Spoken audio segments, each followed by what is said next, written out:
Yo, welcome to another episode of Shaw Sports and Faith SSF, and I'm gonna get right into the video. Did we write off Kawhi Leonard too fast? Did we write off Kawhi Leonard too fast? Kawhi Leonard was the 15th overall pick in the first round by the Pacers. The pick was traded to the Spurs. Kawhi was known in college as a defensive lockdown slasher coming out of college. He wasn't known as a scorer. He didn't have a good jump shot coming out of college. The Spurs were a super talented team, expected Kawhi to come in and be the defensive stopper that Bruce Brown once was in the past. The Spurs implemented a motion offense that involved screens, back screens, pick and roll, and a lot of movement without the ball movement, guys who could drive to the basket, such as Tony Parker and Manu Ginobili, who would kick it out to shooters, which the Spurs had a lot of shooters. They still had Tim Duncan, who was older, but still a good post player and defender.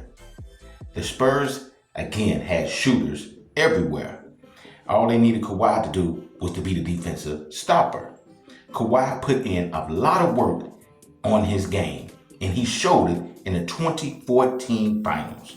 The Spurs won it all in Kawhi's third year, where Kawhi Leonard won finals MVP against the big three of the Miami Heat. The Spurs were a team that scored a lot of points as a whole. You know, everybody chipped in. They probably had about 7 or 8 guys that averaged double figures in that series. But Kawhi led them all, averaging 17.8 points per game, 6.4 rebounds. He shot 61% from the field. Kawhi Leonard went on to be a star on his way to being a superstar. Kawhi Leonard went on to average 21 points per game, 6.5 rebounds, 2 steals on 49% shooting, as well as 39 from 3 in his next 4 seasons with the Spurs. He won Defensive Player of the Year twice with the Spurs. He also was a top 3 MVP candidate twice with the Spurs. But along the way, his time with the Spurs went sour as the team questioned, was Kawhi Leonard truly injured or was he faking? In the 2018-2019 offseason, the Spurs decided to trade Kawhi Leonard away to the Raptors for DeMar DeRozan. DeMar DeRozan, who is a good player within himself, seemed to not be able to get the Raptors to the finals after battling LeBron James in the conference finals and constantly losing to LeBron James and the Cavs. In Kawhi's first year with the Raptors, Kawhi played well. He averaged 26 points per game, grabbed 7 rebounds, and 1.8 steals on 49% shooting 49% from the field and shooting 37% from 3. He led the Raptors to the finals, in which they won in 6 games against the Golden State Warriors, who I have to say was without Kevin Durant and Klay Thompson later on in the series. Nevertheless, the Raptors won it. Kawhi averaged 30 points per game in the playoffs that year, along with 9 rebounds, 1.7 steals. He shot 49% from the field and 38% from 3. He won his second Finals MVP with averages of 28.5 points per game, 9.8 rebounds, 2 steals on 43% shooting from the field, and 35% from 3. After one season winning the championship with the Raptors offered Kawhi everything, even the keys to the city. But Kawhi Leonard did not want to stay with the Toronto Raptors. So he decided, you know what? I want to go back and play where I'm from, and that's in Los Angeles. Everybody thought he was going to the Lakers, but Kawhi shocked everybody by signing with the Los Angeles Clippers in the 2019-2020 offseason.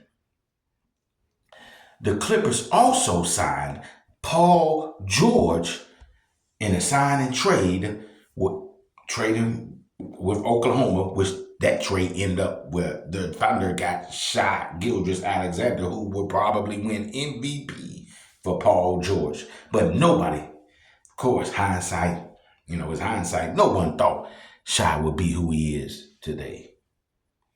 Everyone thought the Clippers would win it all. You had Kawhi, who was probably the best player in the league at the time, and Paul George, who was an MVP candidate with the Thunder. The Clippers also had a good supporting cast, so it made sense to believe the Clippers would win it all.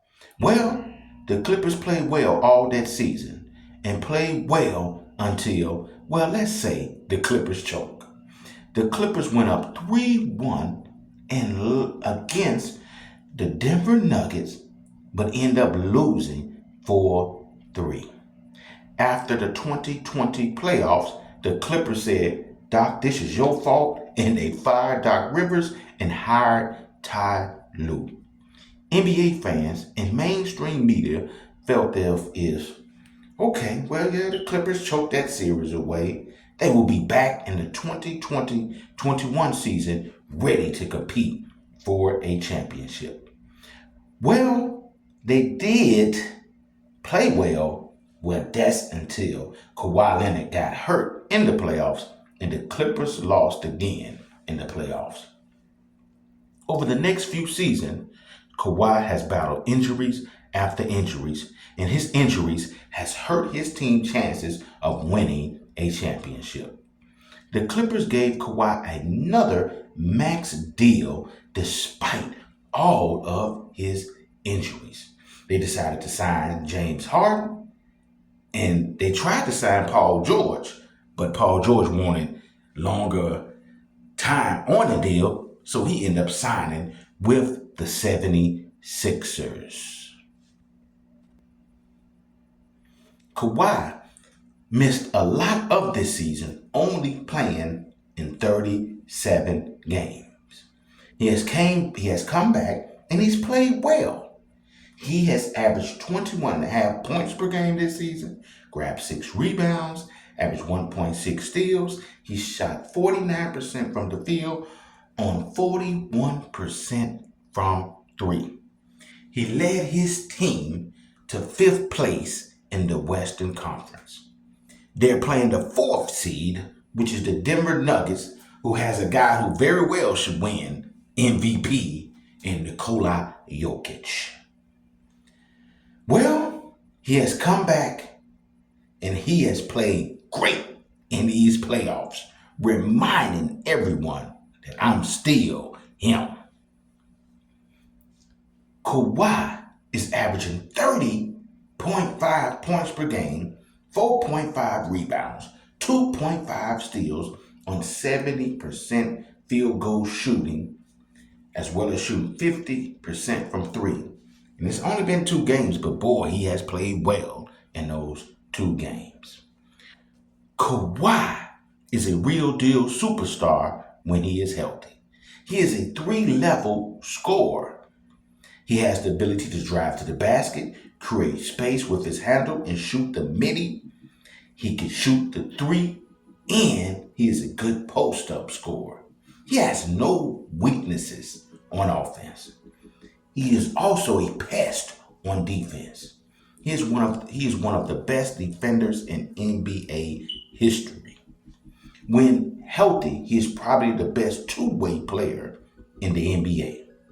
When Kawhi is on your team and he is healthy and has some decent players around him, your team has a chance to compete for a championship.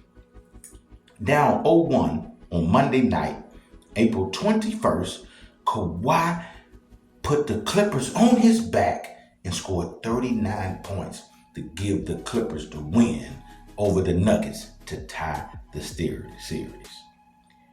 You get high-level play from Kawhi when he is healthy. If he can stay healthy, watch out, Nuggets. You guys will be in for a long, long ride. I, like many in the mainstream media, wrote off Kawhi Leonard. But Kawhi is showing the world my game ain't over. Tell me what you guys think in the comment section. Like, share, and subscribe. And as I always like to say when I end the video, peace and love.